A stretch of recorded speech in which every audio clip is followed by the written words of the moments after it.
샬롬! 사랑하는 초등부 학부모님들 안녕하세요.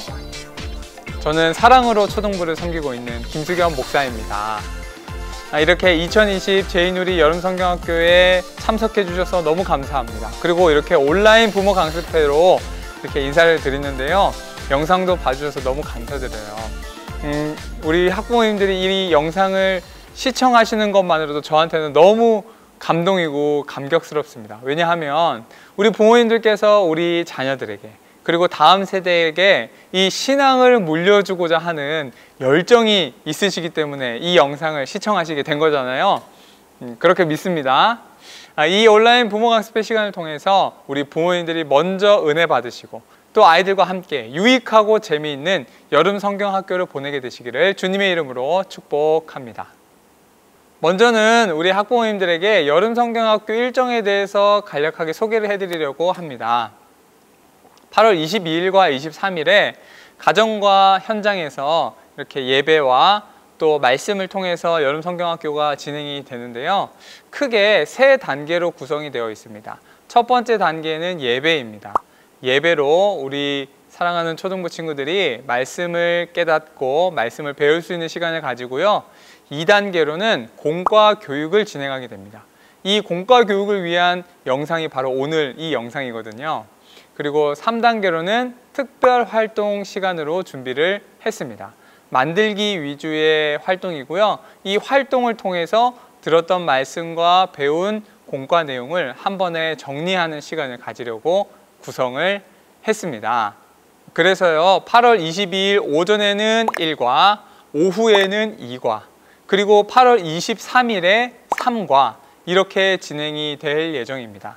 23일 주일에는 가정에서는 원래 하던 대로 진행을 해주시면 되고요, 또 현장 예배에서는 현장 나름대로 준비한 커리큘럼을 가지고 이 여름 성경학교를 진행하게 됩니다. 간략한 스케줄 소개는 이렇고요, 좀 더 자세한 안내를 원하시면 저에게 연락해 주시면 좋겠습니다. 이 강습회 영상을 제작한 목적은 이렇습니다. 이번 여름 성경학교를 준비하면서요, 저한테 이런 소망이 생겼습니다. 우리 학부모님들이 가정에서 여름 성경학교 가정교사가 되어주시면 참 좋겠다. 이 강습회 영상을 만드는 목적도 사실은 그래요. 우리 학부모님들이 가정에서 아이들과 함께 성경에 대한 이야기를 나누고 이 여름 성경학교 유익하게 시간을 보냈으면 좋겠다 하는 바람이 생겼습니다. 비록 이번 여름 성경학교 캠프파이어도 없고 교회에서 모이지도 못하고 물놀이도 없고 재미있는 행사도 부족하지만 저는 그래서 더욱 우리 부모님들과 자녀가 함께 성경 이야기에 집중할 수 있는 시간이 되겠다, 이런 생각이 들었어요. 우리가 언제 부모님과 자녀가 함께 성경학교 이 교재를 보면서 성경 이야기를 하겠습니까? 사실 저희가 그랬잖아요. 여름 성경학교 하면 교회에 아이들 보내놓고 부모님들은 좀 한 걸음 뒤에서 지켜보고 계셨잖아요. 아이들 언제 오나 기다리시고, 또 어쩌다가 세조식 하거나 또 캠프파이어 하면 같이 참석해서 기도해 주는 게 전부였다면, 이번 여름 성경학교는 우리 부모님들이, 여러분들이 가정교사가 되어 보시는 겁니다. 그런데 완전히 정말 교사처럼 하라, 이런 게 아닙니다. 그런 게 아니라 이 교재를 보면서 어린 우리 자녀들과 함께 성경에 대해서 얘기를 나눠보시라는 거죠. 성경의 내용을 가지고 살펴볼 때에 우리 부모님과 자녀의 신앙이 더욱더 굳건해지고 구원의 하나님, 변화시키는 하나님, 승리를 맛보게 하시는 하나님을 만나게 되는 시간이 되기를 기대하는 것입니다. 정말 여러분들의 가정이 그런 가정이 된다면 이번 여름 성경학교 그 어떤 성경학교보다 유익한 시간이 될 줄로 믿습니다. 이전과는 다른 정말 실제적인 신앙의 효과가 있으리라 기대가 되어요. 제가 너무 진지했죠. 힘을 좀 빼고 계속 진행해 보겠습니다. 먼저요, 교재 소개를 좀 할게요. 이번 히즈쇼에서는요, 유년부와 초등부를 좀 구분해서 교재를 발행했습니다. 왜냐하면 발달 과정의 차이 때문에 그렇습니다. 1, 2, 3학년 아이들은 추상적인 사고를 하는데 좀 한계가 있는 아이들이에요. 그래서 주로 만들기 위주의 공과 교재로 구성이 되어 있고요, 자르고 붙이고 세우고 만들면서 어떤 성경 이야기들을 피부 속으로 이해하는 거죠. 반면에 우리 4, 5, 6학년 아이들은 이제 발달 과정상 추상적인 사고가 점점 가능해지는 시기입니다. 무슨 말이냐면 자신이 만든 어떤 특정 공간에 대한 몰입도가 생기는 시기예요. 게임을 생각해 보면 쉽습니다. 요즘 아이들 게임 참 많이 하죠. 우리 부모님들의 고민인 걸로 알고 있는데요. 그런데 이 4, 5, 6학년 아이들이 게임을 하는 모습은요, 마치 그 안에 들어가 있는 것처럼 게임을 해요.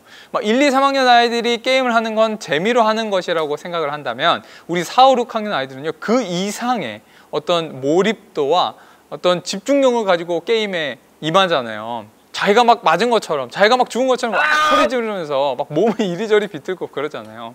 왜 그러냐?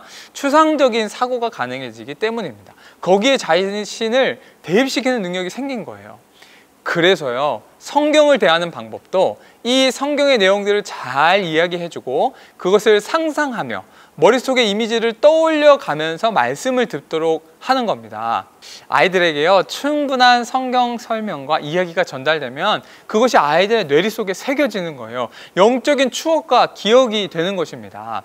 아이들이 이 여름 성경학교만큼은 이 성경 이야기에 충분히 몰입될 수 있도록 이 공과 교재와 그리고 여러분들이 중요한 역할을 해주셨으면 좋겠다는 거죠. 그래서 이 초등부 아이들의 교재는요, 생각해 볼 수 있는 주제와 질문들을 많이 던져주고 있어요. 그리고 각 과별의 내용을요, 웹툰 형식으로 구성해서 성경의 장면들을 그려 놓았습니다. 이 그림들과 질문들의 연계를 통해서 아이들이 성경 이야기에 더 깊숙이 빠져들 수 있도록 구성을 잘 해놓았어요. 자, 그렇다면 이 교재 어떻게 활용하면 되냐? 어렵지 않습니다. 우리 부모님들께서는 먼저 이 성경 이야기들의 흐름을 이해하시고요.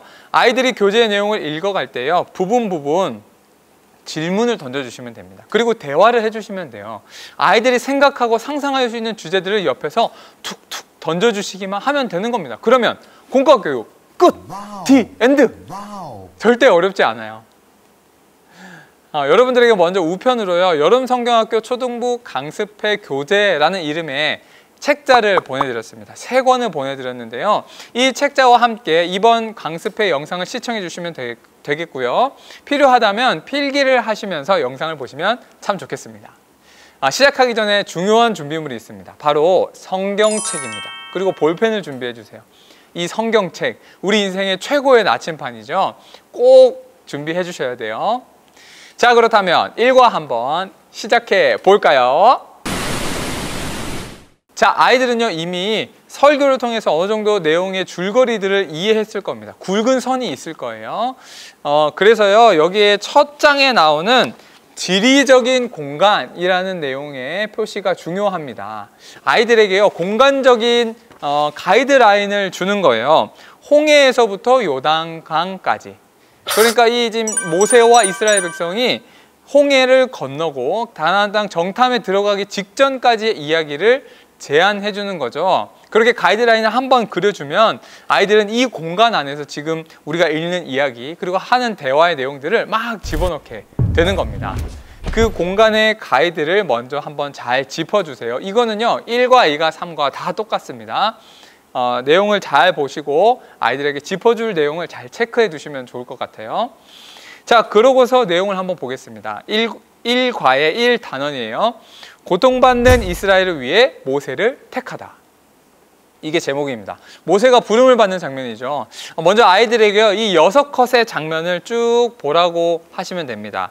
왼쪽 위에서부터 아래로, 그리고 오른쪽 위에서부터 아래로 6컷으로 구성이 되어 있고요.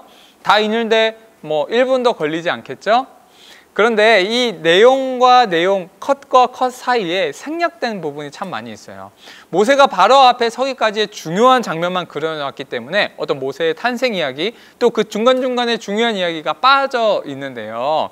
이런 빠져있는 이야기가 어디에 나와 있냐? 바로 밑에 보시면 깨톡, 코코, 그리고 툭툭, 여기 질문과 내용에 잘 담겨져 있어요. 이 내용들을 잘 읽으면요, 이 사이사이에 있는 이야기들이 잘 메꿔지도록 되어 있습니다. 흐름을 더 중요하게 생각하기 때문에 빠진 장면들이 꽤 있다는 것을 여러분들이 생각하시면 될 것 같아요. 내용을 쭉 읽었습니다. 먼저 내용을 읽었고요. 그 다음에는 깨톡, 깨달음톡이라고 되어 있는데 이 부분을 우리 아이들이 읽을 수 있도록 지도를 해주시면 되어요. 한번 제가 읽어볼게요. 바로의 명령에 따라 이스라엘 백성에서 태어난 아기들이 애굽 땅에서 죽어갈 때 모세는 갈대 상자에 담겨 애굽의 공주에게 흘러가 구원받고 애굽의 왕자가 되었습니다. 그러니까 하나님께서 이 모세가 건짐을 받도록 인도해 주셨다라는 내용이죠. 모세의 이름의 뜻이 뭔지 여러분들 알고 계신가요? 바로 건짐을 받다입니다. 구원받은 것과 관련 있는 매우 중요한 내용이에요. 흐름상 넣지는 않았지만 이 모세의 탄생 이야기 그리고 바로의 공주에게 발견되는 이야기는요 정말 신학적으로 중요한 주제예요. 구원의 하나님에 대한 이야기를 하고 있는 것이죠. 이 내용을 읽고 나면 그 옆에요 콕콕 핵심 질문이 있습니다. 이 질문을 하는 방법 그리고 대화를 하는 방법을 저희가 예시 영상으로 만들어 봤어요. 한번 먼저 보고 오실까요? 자, 첫 번째 예시는요 부모님께서 성경 내용을 알고 계실 때의 상황입니다. 아빠 여기 질문을 보니까 전능하신 하나님께서 모세를 어떻게 만나주셨나 묻고 있는데 어떻게 만나주실지 잘 모르겠어요. 아빠의 말을 한번 들어보자. 아빠 느끼해요. 아빠의 말 한번 들어볼까? 성경을 보니까 전능하신 하나님께서 불타는 떨기나무를 모세에게 보여주셨어. 하지만 불이 붙었지만 그 떨기나무는 하나도 타지가 않았지. 모세가 그 떨기나무 앞으로 나아가자 하나님이 모세야 이스라엘을 구하여라 라고 하면서 모세를 불러주셨어. 아 그렇군요. 그래서 여기에 하나님께서 나를 믿고 가거라 라고 말씀하신 거구나. 그런 거지. 우리들의 힘으로는 할 수 없지만 모세는 하나님이 부르셔서 할 수 있었던 거야. 모르겠다.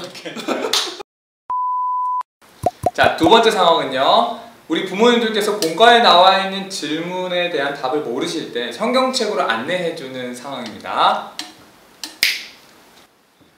아빠 전능하신 하나님께서 모세를 어떻게 만나주셨나요? 묻고 있는데 답을 모르겠어요.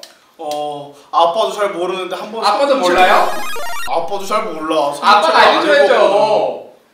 그러면은 부모 강습회 영상 들었어야죠. 미안해 아들. 아빠가 한번 성경책으로 찾아볼게. 네.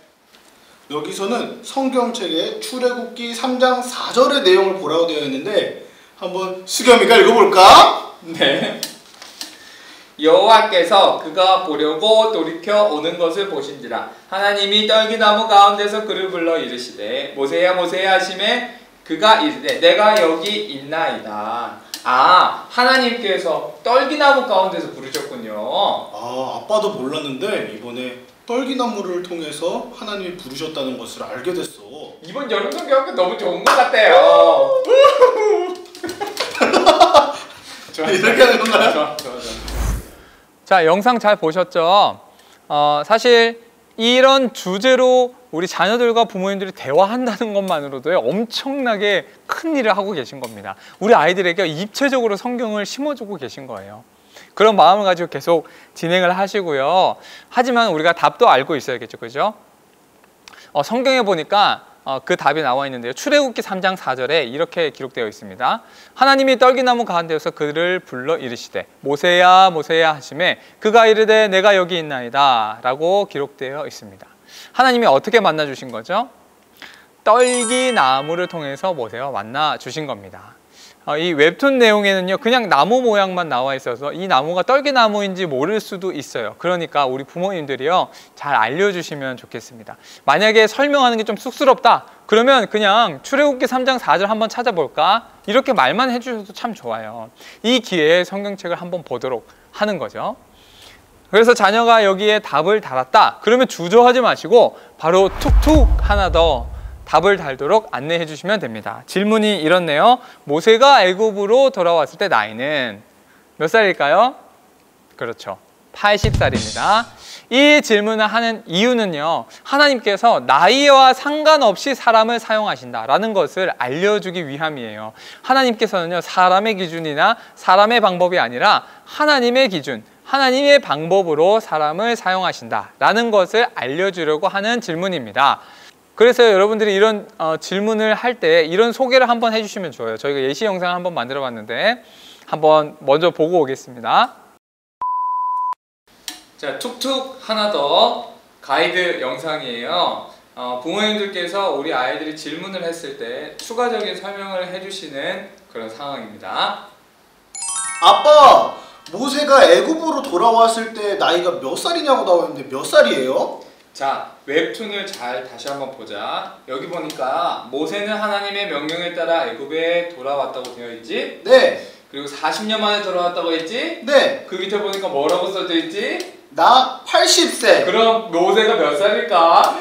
80살 때 돌아온 거예요? 그럼 모세는 40살 때 애굽을 떠났고 80살 때 하나님께 부름을 받아서 다시 애굽으로 돌아오게 된 거예요.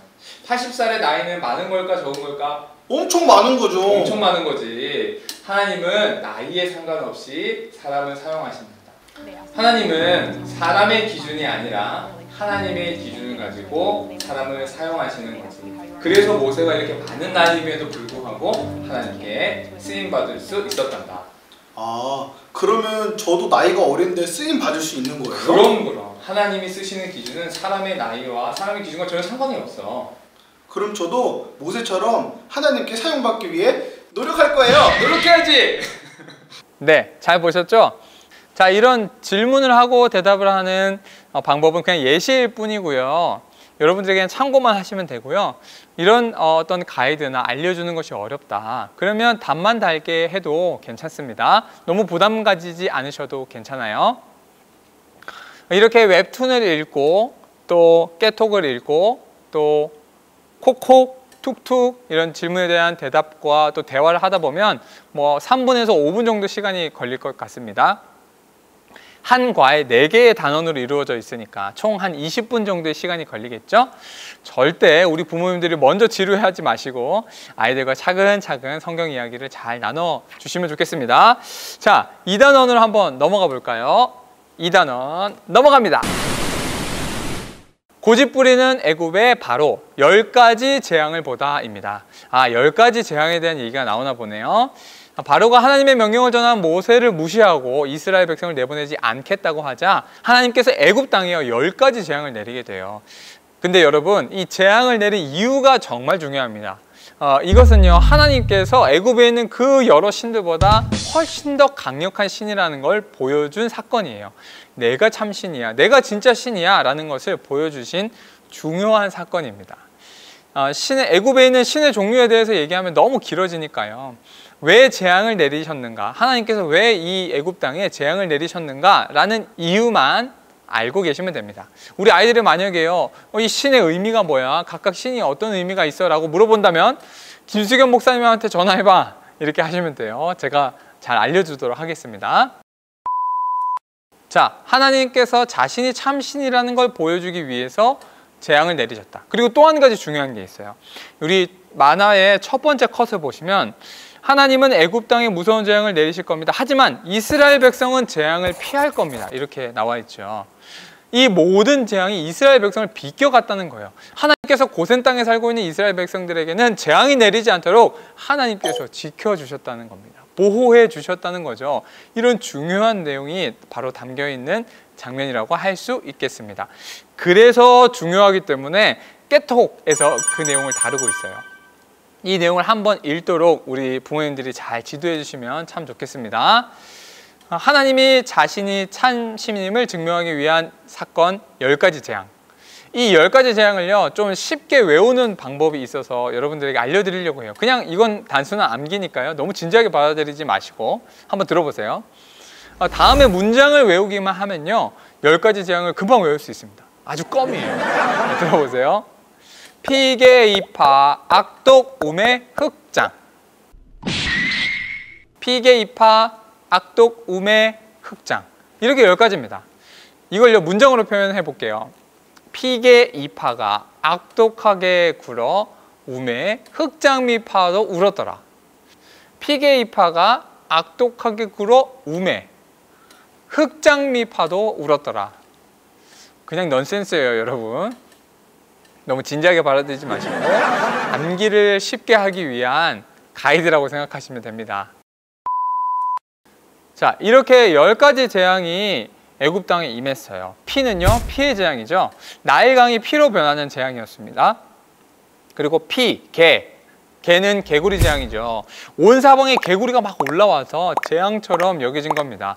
지금 여러분 옆에 또 혹시 여러분 집에 막 개구리가 잔뜩 있다고 생각해 보세요. 생각만 해도 싫잖아요, 그죠? 그런 재앙이 바로 두 번째 개구리 재앙이고요. 세 번째 피개이, 이 재앙입니다. 작은 이가요, 온 사방에 날아다닌 거예요. 몸에 붙어서 간지럽게 하고 난리도 아니었을 겁니다. 온몸이 간지럽고 씻어도 또 이가 몸에 들러붙어서 구석구석 긁도록 한다면 정말 고통스럽겠죠. 이 보이지 않는 이로 인해서 엄청 고생을 많이 했을 겁니다. 그리고 네 번째요, 피개이파, 파리 재앙이죠. 온 사방에요, 파리가 막 수천 마리, 수만 마리가 막 날아다니는 거예요. 근데 이 중동 지방의 파리는 좀 우리가 알고 있는 파리랑 달라요. 사람과 동물의 피를 빨고요, 그 질병 같은 것을 막 옮기면서 다니는 그런 파리입니다. 파리가 막 온 사방에 날아다니면서 피부에 들러붙고 하는 거 정말 징그러운 재앙이잖아요, 그죠? 다섯 번째, 피개이파 악입니다. 악성 전염병이에요. 이 악성 전염병이 가축에게 돌게 하신 겁니다. 동물은요, 고대 사회에서요, 우상으로 섬겨졌던 대표적인 존재죠. 그 중에 어떤 염소의 신, 또 황소의 신, 이런 것들이 유명했다고 합니다.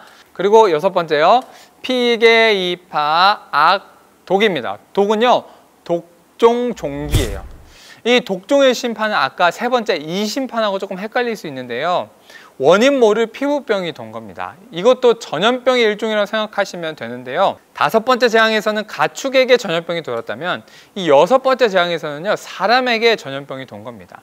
애굽 사람들의 온 몸에 나쁜 질병이 생긴 거예요. 사실은 애굽 사람들은요, 질병이 걸렸다가 낫는 것도요, 치유의 신이 있어서 그 신이 능력을 베풀기 때문에 치유가 된다고 생각을 했어요. 하지만 하나님께서 치유하시지 않으면 우리의 건강도 회복되지 않는다는 것을 보여주시기 위해서 하나님이 이런 독종을 보내셔서 아프도록 하신 겁니다. 참된 회복, 참된 건강의 복은 하나님으로부터 나온다라는 것을 알려주신 사건이죠. 일곱 번째, 피개이파 악독 우죠. 우는요, 우박입니다. 이 우박이 애굽 땅에 잔뜩 내린 거예요. 우박이 내리면 어떻게 될까요? 밭의 채소와 농작물들이 다 못 쓰게 됐을 겁니다. 우박에 맞은 사람들은 상처를 입었겠죠.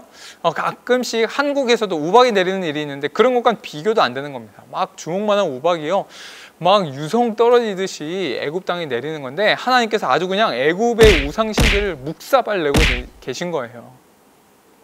여덟 번째요, 피개이파 악독 우매. 매가 뭘까요? 맞아요, 메뚜기 재앙입니다. 얼마 전에 중국의 메뚜기 떼가 덮쳐서 난리가 났었죠. 유엔 식량 농업 기구에서 발표를 했는데 이 세계에는요, 메뚜기가 약 4천억 마리가 있다고 해요. 그래서 발표한 내용 중에 이런 내용이 있었는데요, 이 정도의 메뚜기 떼는, 중국의 메뚜기 떼를 얘기하는 거예요. 이 정도의 메뚜기 떼는 현대에 전례가 없으며 성경에 기록된 규모의 재앙이라고 표현을 했더라고요. 현대판 메뚜기 재앙이 지금요, 아프리카, 케냐, 중국 막 덮치고 있다는 겁니다. 자, 다 왔습니다. 아홉 번째입니다. 피개이파 악독 우매 흑입니다. 흑은요, 어둠의 재앙인 거예요. 빛을 없애버렸어요. 애굽에는요, 일출신, 일몰신, 이런 신들이 있대요. 해가 뜨고 해가 지도록 하는 신, 그런 신들이 있다는 거죠. 그리고 유명한 신인데 태양의 신 라라는 신이 있어요. 하나님께서는요, 이런 신들이 하나님이 내리신 어둠으로요, 한 번에 잠재워지도록 하신 겁니다. 하나님이 손을 쓰시면 그런 여러 빛의 신, 해의 신, 일몰, 일출신, 불의 신, 이런 신들이 다 힘을 못 쓰는 것을 보여주기 위해서 이렇게 어둠을 내리신 거예요. 마지막입니다. 피개이파 악독 우매 흑장입니다. 흑장미파 기억하세요? 장자의 죽음이에요. 출생의 신, 생명의 신도 하나님의 손 아래에선 아무런 힘도 발휘하지 못한 겁니다. 하나님이 말씀하신 대로 6월절 어린 양의 피가 발려있지 않은 집은 첫째 가축이나 생명, 어른, 사람이든 다 죽음을 피할 수가 없었어요.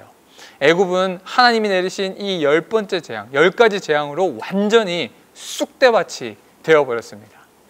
이런 내용들을 참고하셔서요, 10가지 재앙의 이야기들을 좀 실감나게 우리 아이들에게 들려주면 참 좋습니다. 이렇게 얘기해 주는 게 어렵다라고 하신다면 출애굽기 7장부터 11장까지 말씀을 보도록 가르쳐 주시면 돼요. 혹은 요즘에 드라마 바이블 다 깔아 놓으셨죠, 그죠? 드라마 바이블로 7장부터 11장까지 들으시면서 이 만화를 보면은 더 이해가 입체적으로 될 것 같습니다. 유튜브에도 있으니까요, 한번 참고해 보시면 좋을 것 같아요.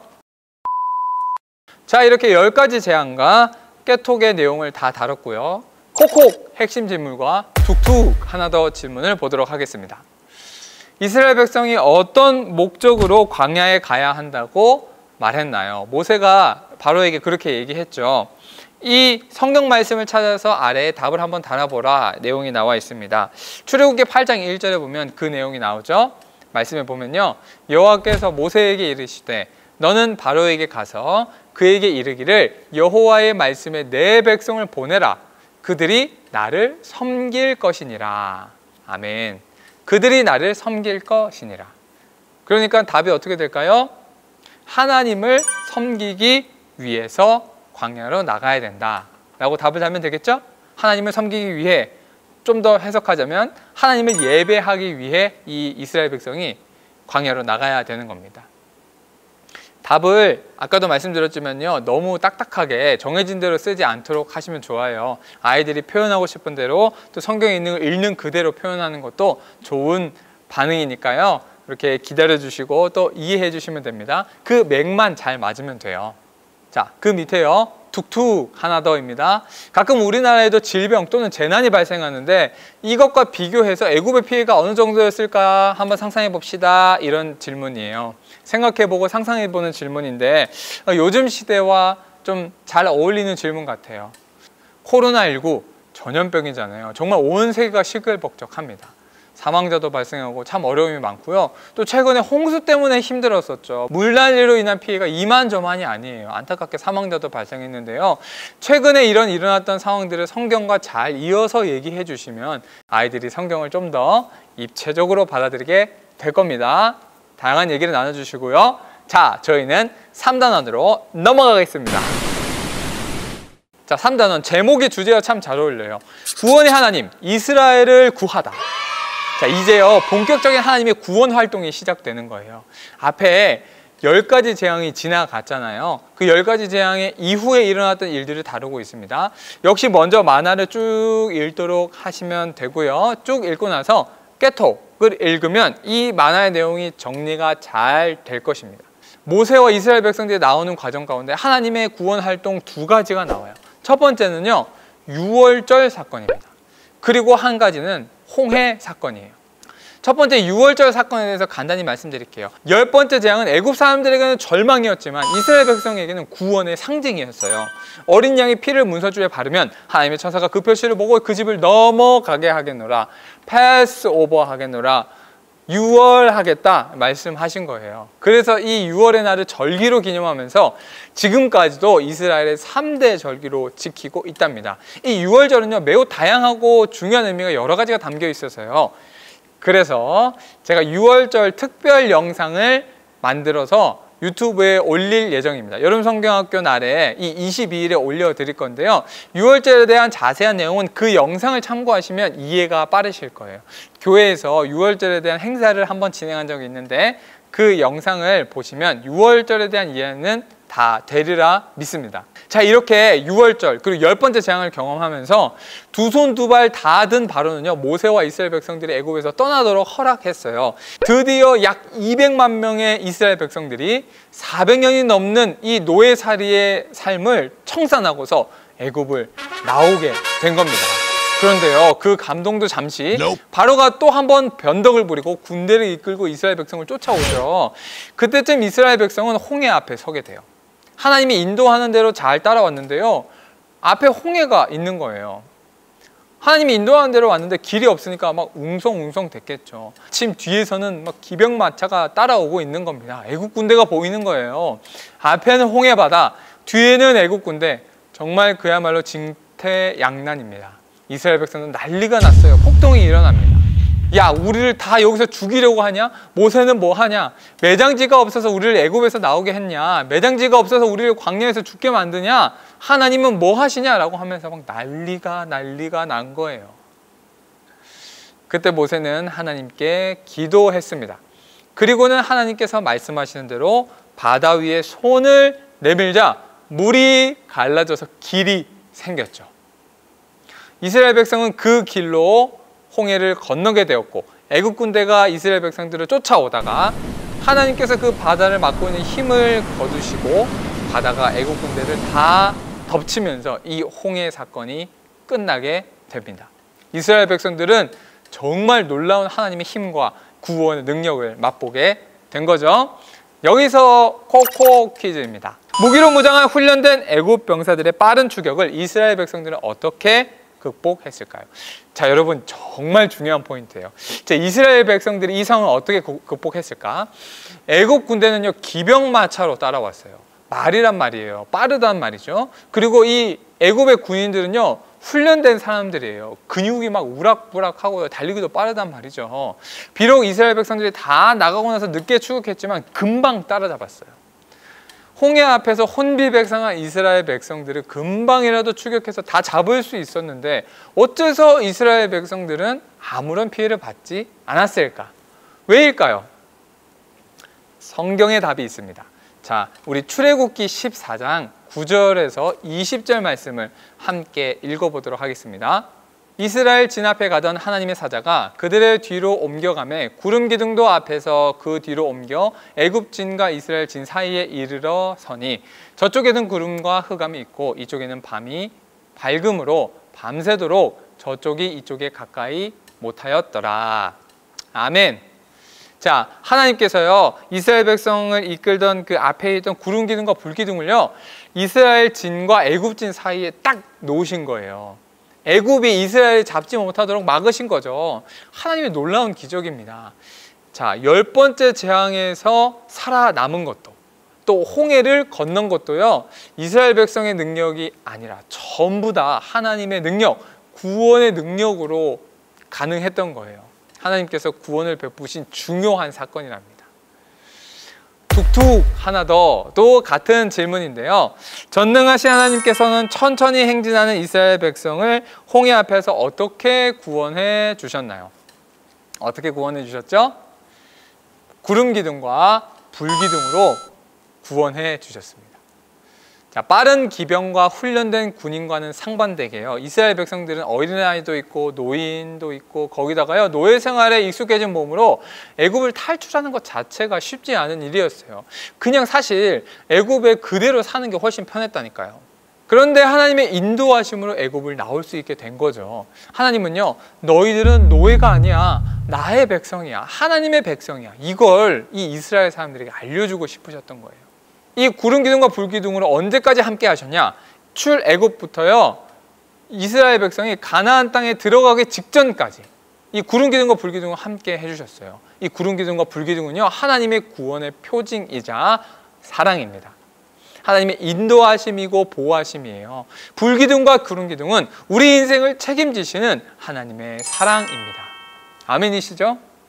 이 점을 우리 아이들에게 잘 강조해 주시면 참 좋겠습니다. 아, 근데 이렇게 설명하기가 너무 어렵다, 힘들다, 그러면요, 우리가 가지고 있는 최고의 나침반 뭐라고 했죠? 성경입니다. 출애굽기 13장 21절과 22절에 나와 있는데요, 이 내용을 우리 아이들이 읽을 수 있도록 도와주세요. 여호와께서 그들 앞에서 가시며 낮에는 구름 기둥으로 그들의 길을 인도하시고 밤에는 불 기둥을 그들에게 비추사 낮이나 밤이나 지나가게 하시니 낮에는 구름 기둥, 밤에는 불 기둥이 백성 앞에서 떠나지 아니하니라. 떠나지 아니하니라. 하나님께서 항상 함께 계셨다는 거죠. 성경에서 아이들이 답을 찾도록 하는 것 정말 중요합니다. 설명이 가능하시면 설명해 주시면 좋고요, 아니면 성경에서 답을 찾도록 우리 부모님들이 꼭 도와주시면 참 좋겠습니다. 자, 그러면 4단원으로 넘어가 봅시다. 자, 1과의 마지막 4단원이네요. 하나님 나라를 보지 못한 이스라엘 40년을 광야에서 머물게 되다. 좀 슬픈 내용이에요. 먼저와 똑같이요. 이 웹툰을 쭉 읽도록 해주세요. 정탐한 이야기, 이스라엘 백성이 불평한 이야기, 40년간 광야 생활을 하게 된 이야기, 이런 이야기가 만화로 잘 표현되어 있습니다. 자, 여기서 우리 부모님들이 알고 가셔야 할 부분이 있어요. 이 지금 1과의 3단원에서 4단원 넘어오는 사이에 엄청난 타임슬립이 있어요. 그러니까 훌쩍 뛰어넘은 부분이 있거든요. 왜냐하면요, 저희는 가나안 땅에 빨리 들어가야 되거든요. 1과가 끝나고 2과에서는 광야 얘기가 나와야 되고요. 3과에서는 가나안 땅에 들어가서 전쟁한 이야기를 우리는 해야 돼요. 그래서 이 1과에서 조금 많은 부분을 그냥 훌쩍 좀 뛰어넘었습니다. 흐름에는 크게 지장이 없어요. 홍해를 건너온 이스라엘 백성은 우여곡절 끝에 가나안 땅을 정탐하게 된다라는 이야기가 이 4단원의 주제입니다.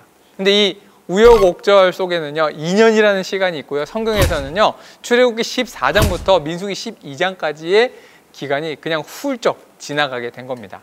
마라의 쓴물 이야기, 메추라기와 만나 이야기, 시내산에서 10계명 받은 이야기, 성막을 짓는 이야기 등등 여러 가지 이야기들이 있지만 우리는 패스합니다.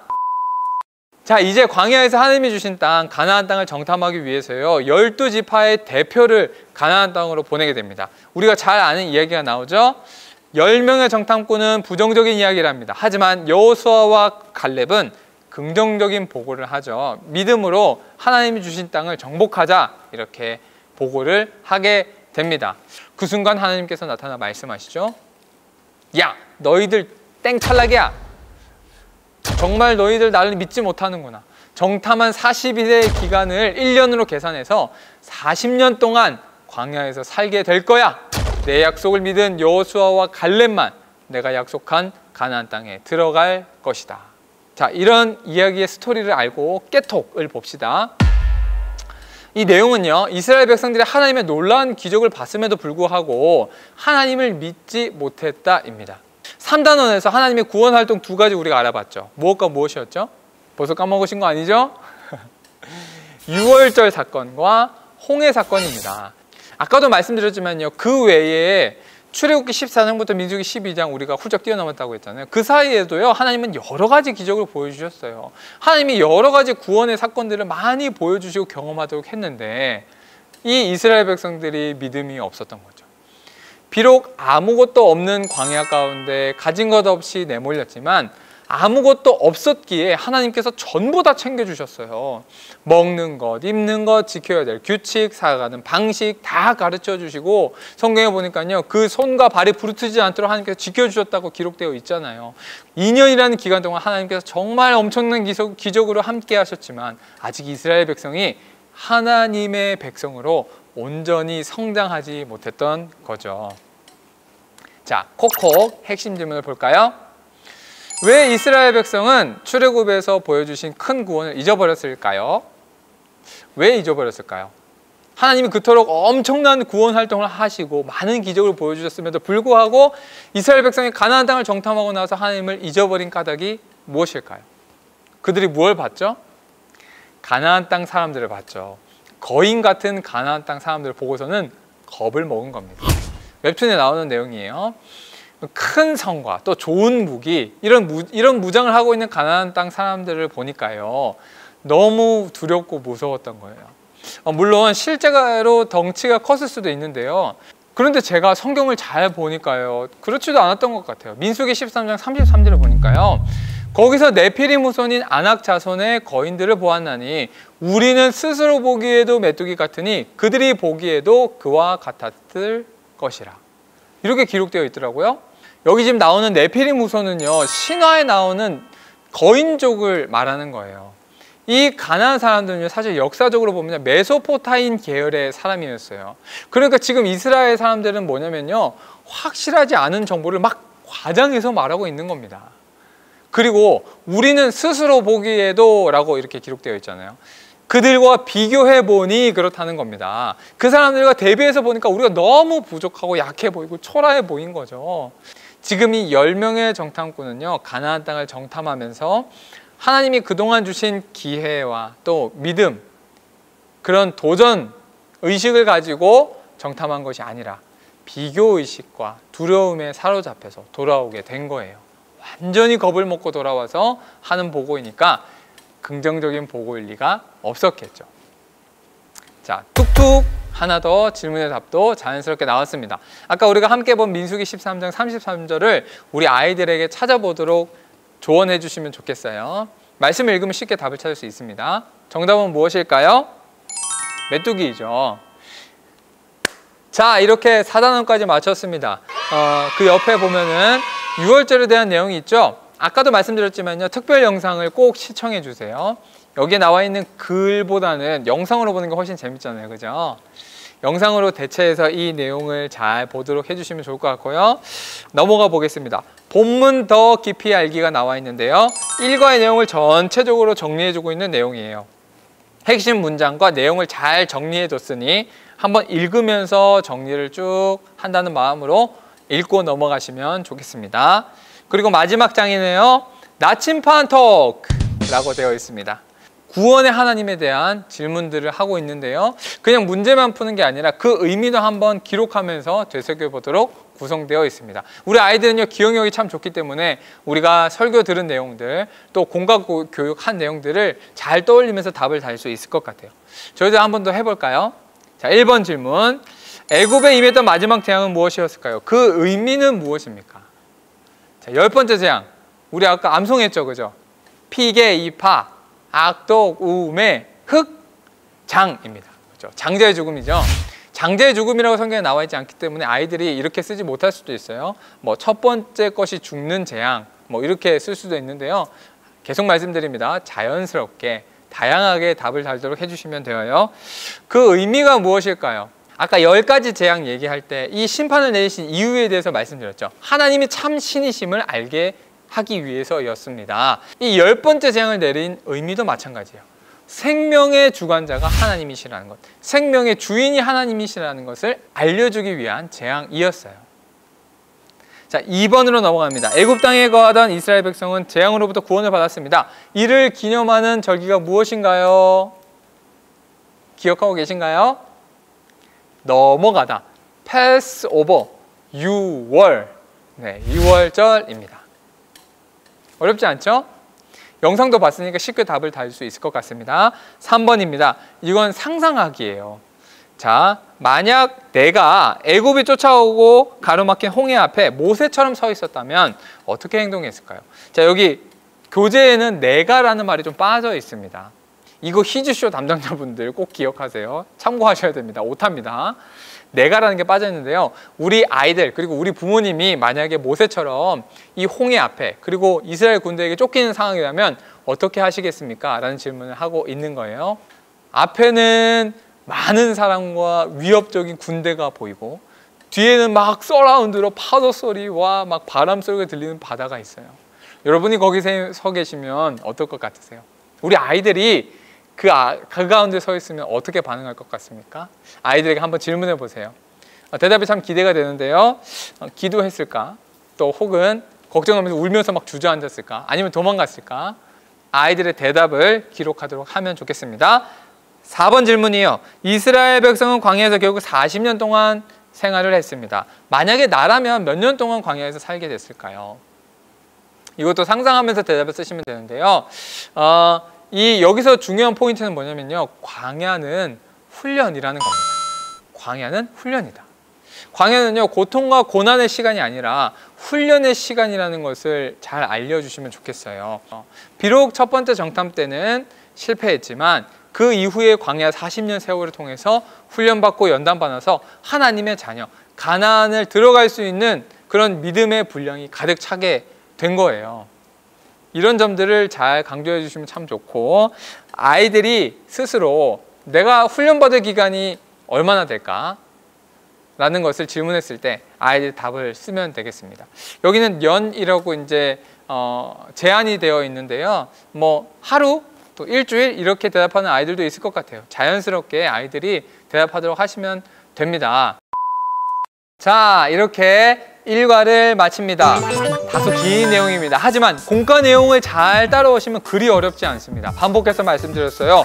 질문을 유도하기 힘드시다면, 생각나지 않는다면 성경책을 이용하시면 됩니다. 성경이 우리 인생의 최고의 나침판이잖아요. 아이들이 이 여름 성경 기간 동안 조금 더 성경을 가까이 할 수 있도록 이 공과 교재를 통해서 성경과 하나님의 말씀과 더 가까워질 수 있도록 우리 부모님들께서 도와주시기를 부탁드립니다.